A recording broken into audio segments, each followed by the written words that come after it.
Hello my dear friends, in this video we are going to learn how to change an interrogative sentence in active voice into passive voice. First let me tell you what is called an interrogative sentence. An interrogative sentence is a sentence which ends with question mark. This is called question mark. Okay, those are called questions. All questions are interrogative sentences. Interrogative sentences are two types. First one is WH word type questions and yes or no type questions. WH word type questions are called, what are called WH word type questions? When the question begin with WH word, or these are called question words. What are the question words here? Who, when, which, where, whom, what, why, whose and how. How many, how far, okay, how much. These are all called question words. When the question begins with any one of these question words, that is called WHO type of question. Next one is yes or no type question. Yes or no type question means you have to answer it as yes or no. For example, can you swim? Can you swim? This is called yes or no type question because you have to give it answer as yes or no. Okay, but for WHO type of questions you have to give the complete answer. Okay, yes or no type questions begin with the modal verbs. For example, are you a girl? Are you a girl? Okay, this is yes or no type question. Okay, then one more example is will you come to me? Will you come to me? These are called yes or no type questions.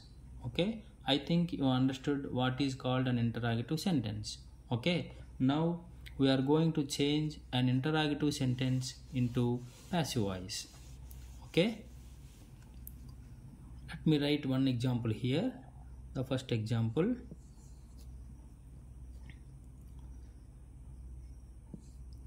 can you speak English? Can you speak English? This is yes or no type question. Okay, how to change this sentence into passive voice, that I am going to tell you here. First, as per the rules that I have already told you, when you change an assertive sentence into passive voice, first of all you have to divide the sentence into three parts. What are they? Subject, verb and object. Here the subject is between the helping verb and main verb, that is a question mark type of in a question subject is between helping verb and main verb. That has to be understood here. Okay, అదే assertive సెంటెన్స్లో అయితే ఈ sentence బిగినింగ్లో ఉంటుంది, you can speak English. But in an interrogative sentence ఈ verb ఉంది చూడండి, can speak ఉంది కదా, ఈ కెన్ స్పీక్ స్ప్లిట్ అయ్యి మిడిల్లో సబ్జెక్ట్ ఉంటుంది అనమాట. So subject is you, verb is can speak, this is verb. Okay, object is English. Okay, as it ఈజ్గా అసర్టివ్ సెంటెన్స్ ఎలా చేంజ్ చేసామో దీన్ని అలాగే చేంజ్ చేద్దాం. ఎక్కడ చేంజ్ ఉంటుందనేది నేను చెప్తాను. As per the rule object becomes subject కదా, ఆబ్జెక్ట్ బికమ్స్ సబ్జెక్ట్ కాబట్టి what is the object here? English. That's English is written as subject here, English. Okay, next be form రాయాలి కదమ్మా. బీ ఫామ్ రాసేటప్పుడు ఇక్కడ వర్బ్ని observe చేయండి. ఇక్కడ modal verb ఉంది. ఇక్కడ మోడల్ వర్బ్ ఉండేటప్పుడు ఏం చెప్పాను? Be form modal verb plus be, can plus be, can be, will ఉంటే will plus be, will be, shall ఉంటే షల్ బీ. ఓకే, ఇలాగా మనకి ఒక మోడల్ వెబ్ ఉంది అంటే జస్ట్ ఆ మోడల్ వెబ్ రాసేసి పక్కన బీ ఫామ్ బీ రాస్తే సరిపోతుంది అనమాట. Can speak, can be. Okay, will speak, will be, may speak, may be, in that way. Could speak, could be. Okay, so be form రాసేసాను, object రాశాను సబ్జెక్ట్గా, next be form రాశాను can be, next third one is third rule spoken, spoken by, ఇక్కడ సబ్జెక్ట్ ఏముంది you కదా, ఆబ్జెక్ట్గా convert చేస్తే యూ అవుతుంది. So this is called passive voice. ఎప్పుడు అంటే ఇది అసర్టివ్ సెంటెన్స్ అయితే, అది మర్చిపోవద్దు. కానీ మనం రాస్తున్నది ఏంటి ఇంటరాగేటివ్ సెంటెన్స్ కదా, కాబట్టి ఇప్పుడు ఏం చేయాలంటే English can be spoken by you అని రాయకూడదు, ఇది అసర్టివ్ సెంటెన్స్ ఆన్సర్ ఇది. ఓకే, ఇప్పుడు ఏం చేయాలి ఇంటరాగేటివ్ సెంటెన్స్లో హెల్పింగ్ వర్బ్కి మెయిన్ వర్బ్కి మిడిల్లో కదా సబ్జెక్ట్ వస్తుంది, ఆన్సర్లో కూడా అలాగే రాయాలి. ఇక్కడ హెల్పింగ్ వర్బ్ ఏది కెన్, స్పోకెన్. సో ఇప్పుడు ఈ కెన్ తీసుకొచ్చేసి బిగినింగ్లో రాస్తే అదే ఆన్సర్ అవుతుంది. So answer can English be spoken by you, here answer must be ended with question mark. Okay, now this is the answer. ఆ విధంగా మీరు అలవాటు చేసుకోవాలన్నమాట. అసర్టివ్ సెంటెన్స్ లాగే ఆన్సర్ రాస్తారు, కాకపోతే మెయిన్ వర్బ్ ఆ హెల్పింగ్ వర్బ్ ఉంది కదా, ఆ హెల్పింగ్ వర్బ్ తీసుకొచ్చి మిడిల్లో రాస్తే అప్పుడు సబ్జెక్ట్ అనేది హెల్పింగ్ వర్బ్ అనేది బిగినింగ్లో రాస్తే సబ్జెక్ట్ అనేది మిడిల్లోకి వచ్చేస్తుంది అనమాట. Can English be spoken by you. Okay, this is one example. Now I'm going to change one more example here. I will write one more example. All of you see. First, second one is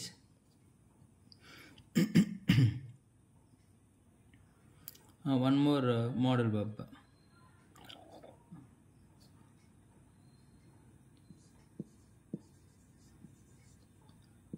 Could she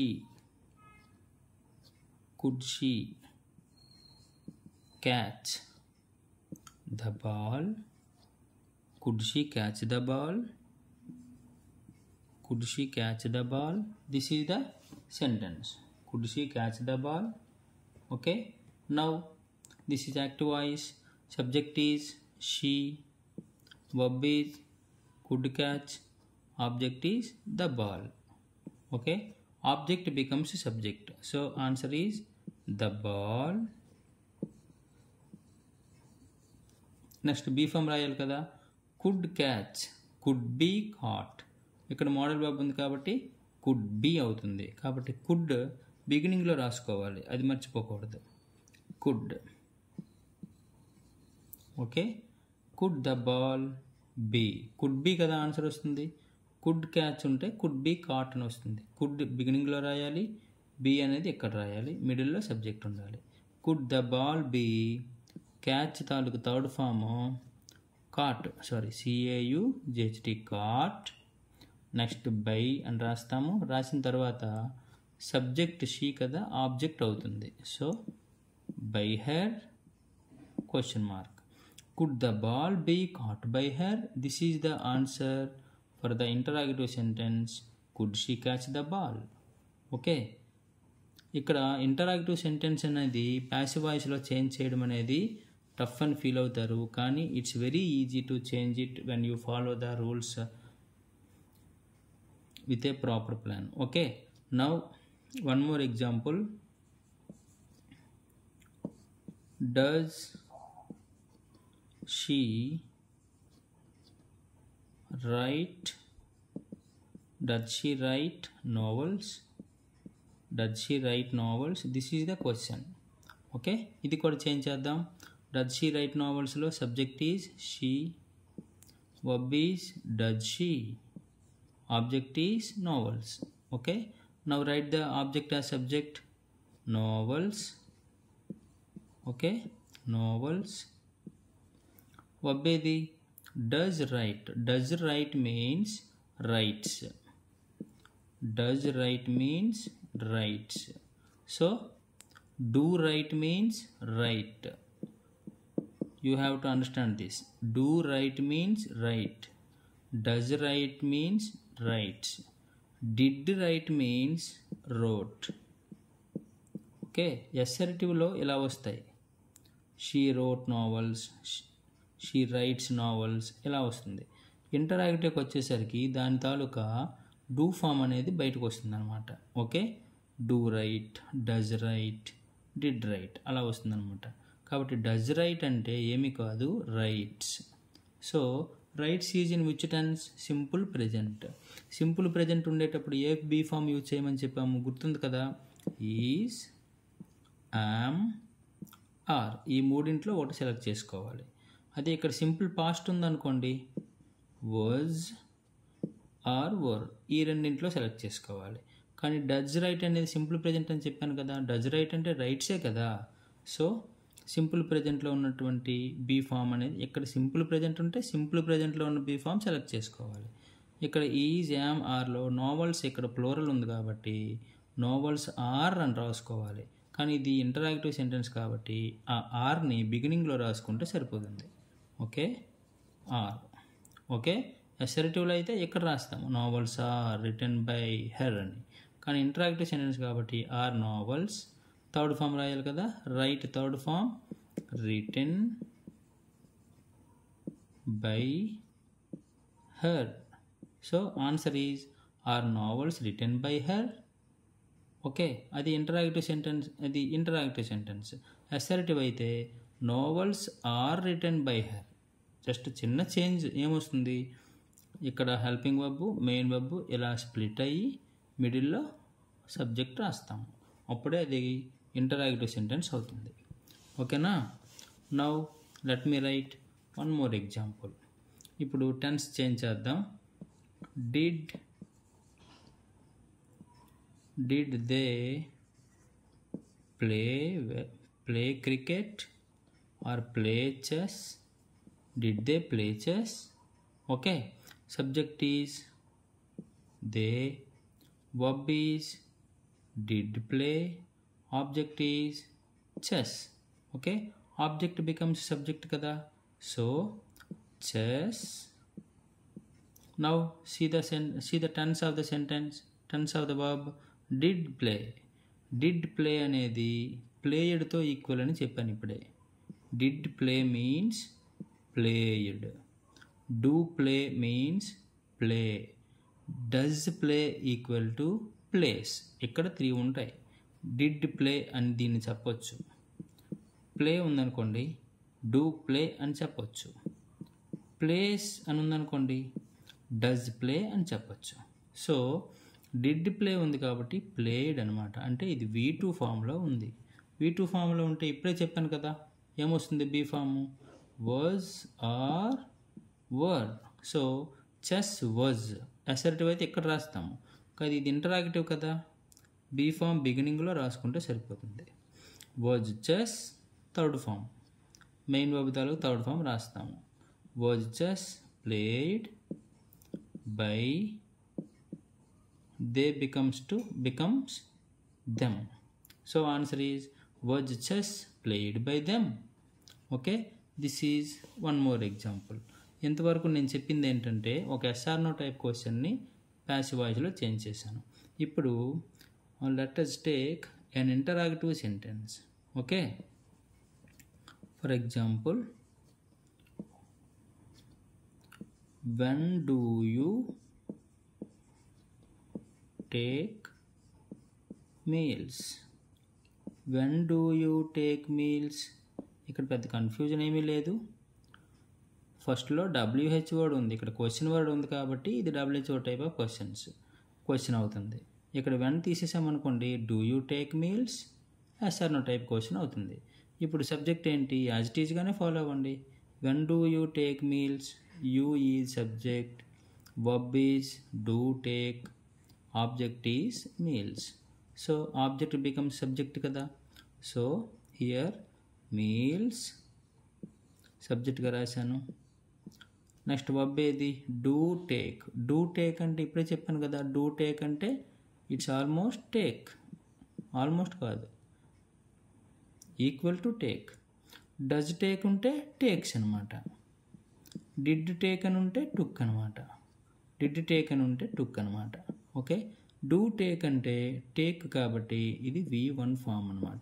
V1 form ఉంటే ఏ B form రాయాలి? Is, am, are. So మీల్స్తో ఏమవుతుంది? Meals అనేది singular form కింద వస్తుంది కాబట్టి, plural కాదు కాబట్టి మీల్స్ ఈజ్. సో ఆ ఈజ్ అనేది ఎక్కడ రాయకూడదు, ఈజ్ ఇక్కడ రాయాలి. Okay, is meals. Third form taken by, subject you, object అవుతుంది. Is meals taken by you. ఎప్పుడు? ఎక్కడికి ఇస్తే. Do you take meals? Is meals taken by you.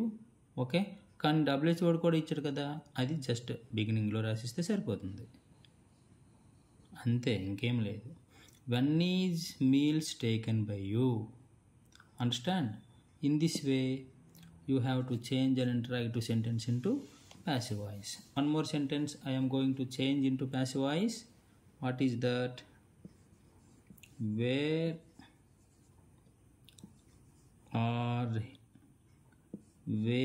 are they cutting trees? Where are they cutting trees? This is the question. First subject is they, verb is are cutting, object is trees. Object becomes subject కాబట్టి trees. Next tense ఏంటి? Are cutting అంటే present continuous tense అనమాట. Present continuous టెన్స్లో ఉంటే B form ఏంటి రాయమని చెప్పాము?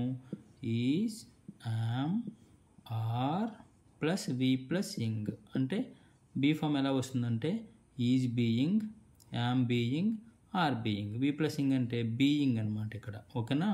ఇప్పుడు ఏం సెలెక్ట్ చేసుకోవాలి? ట్రీస్ ప్లూరల్ కాబట్టి is being, am being, are being. ఏం తీసుకోవాలంటే ఆర్ బీయింగ్. అయితే ఇక్కడ ఇంటరాక్టివ్ సెంటెన్స్ కాబట్టి ఆర్ బీయింగ్ ఇలా రాసుకోవాలన్నమాట. Okay, are trees being. Third form కటింగ్కి థర్డ్ ఫామ్ ఏంటంటే cut. Okay, by they becomes them. Question mark. ఇది డబ్ల్యూహెచ్ఓ టైప్ క్వశ్చన్ కాబట్టి వేర్, బిగినింగ్లో where. So where are trees being cut by them. This is the answer for where are they cutting trees. Okay, next one, ఇది ఒక different sentence ఏంటంటే who killed the snake. ఒకవేళ హూతో ఇస్తే ఏం చేయాలి అనేది ఇప్పుడు చెప్తున్నాను. హూ కిల్డ్ ద స్నేక్ అంటే ఇది డైరెక్ట్గా సబ్జెక్ట్గా యాక్ట్ చేస్తుంది అనమాట. There is no other subject here. The question word itself is a subject. Verb is killed, object is the snake. The snake becomes subject here. The snake. Okay, killed is in second form. So second form ఉంటే ఏంటి రాయమని చెప్పాను? Was, are, were. Okay, was are were రాసుకుంటారు. అయితే ఇప్పుడు ఏంటి ఎక్కడ రాసుకోవాలి? ఇంటరాక్టివ్ సెంటెన్స్ కాబట్టి ఎక్కడ వస్తుంది? Was, the snake, third form killed by who అన్నది కదా, హూమ్. ఇక్కడ క్వశ్చన్ మార్క్ వస్తుంది. Was the snake killed by whom. అయితే ఇలా రాయాలి యాక్చువల్గా, కానీ కొన్ని టెక్స్ట్ బుక్స్లో ఇలా కూడా ఇస్తాడు. ఓకే, ఈ బై హూమ్ అనేది బిగినింగ్లో ఇస్తాడనమాట. అంటే అప్పుడు ఎలా ఉంటుందంటే బై హూమ్ రిమైనింగ్ రాసిస్తారు. By whom was the snake killed. By whom was the snake killed. ఓకేనా? ఇది ఒక మోడల్ అనమాట. ఇప్పుడు ఇంకో మోడల్ చూద్దాం. Next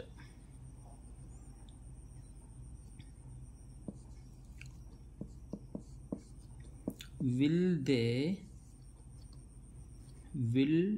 they write exams? Will they write exams?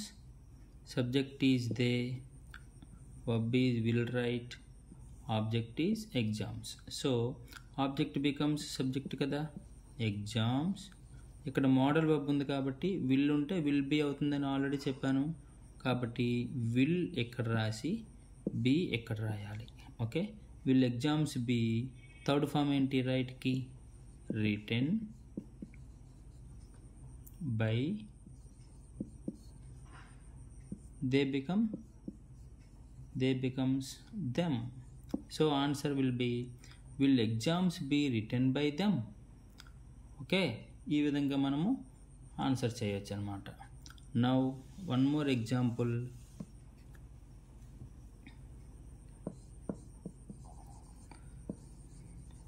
Has the thief stolen money? Has the thief stolen money? Subject is thief, verb is has stolen, object is money. So write money first, object becomes subject kada. Money has stolen, that is present perfect tense. అంటే ఏముంది అక్కడ, has plus V3 ఉంది కాబట్టి has plus V3 has been or have been, ఈ రెండిట్లో ఒకటి రాసుకోవాల్సి ఉంటుంది. Has been or has been. చూడండి, హ్యాజ్ ప్లస్ V3 ఉంది కాబట్టి తిరిగి అదే టెన్షన్ అప్లై చేయాలి బీ ఫామ్లో. ఇక్కడ మనీ అనేది ఇట్ అనే థర్డ్ పర్సన్ అవుతుంది కాబట్టి ఏం రాయాలంటే హ్యాజ్ బీన్ రాయాలి. కాకపోతే ఇక్కడ బిగినింగ్లో హ్యాజ్ రాయాలి, బీన్ ఇక్కడ రాయాలి. దాన్ని స్ప్లిట్ చేసేసి మిడిల్లో మనీ రాయాలి. Has money been third form ఏంటవుతుందంటే సేమ్ అవుతుంది, stolen by the thief. Okay, so answer will be has money been stolen by the thief. Okay, ఈ విధంగా మనము ఇంటరాగేటివ్ సెంటెన్స్ని, యాక్టివ్ వాయిస్లో ఉన్న ఇంటరాగేటివ్ సెంటెన్స్ని ప్యాసివ్ వాయిస్లో చేంజ్ చేస్తాము. అసర్టివ్ సెంటెన్స్ చేంజ్ ఎలాగైతే అవుతుందో ఇంటరాక్టివ్ సెంటెన్స్ కూడా అలాగే అవుతుంది. కాకపోతే main verb and helping verb అనేవి స్ప్లిట్ అవుతుంది. ఓకే.